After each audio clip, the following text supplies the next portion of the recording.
Sudėtis. Suskaičiuokite, kiek iš viso obuolių parnešė šeimos nariai.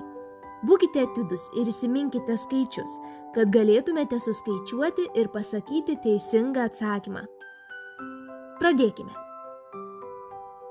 Mama turguje nupirko 4 obuolius.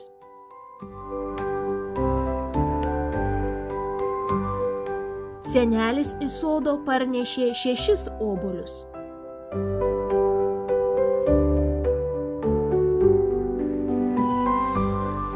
Tėtis iš darbo parnešė 3 obuolius.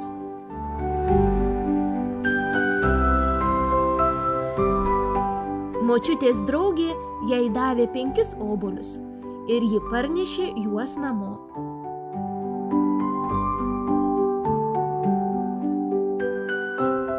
Kiek iš viso obuolių parnešė namų šeimos nariai? Pakelkite rankytę ir palaukite, kol mokytoja paklaus.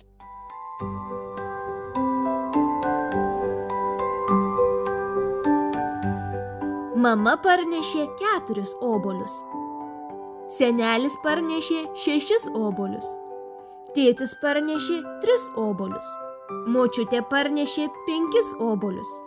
Iš viso namuose dabar yra net 18 obuolių. Jūs suskaičiavote teisingai, o kol jūs skaičiavote, močiutė kartu su mama pradėjo kepti obuolių pyragą. Pažiūrėkite, koks gražus!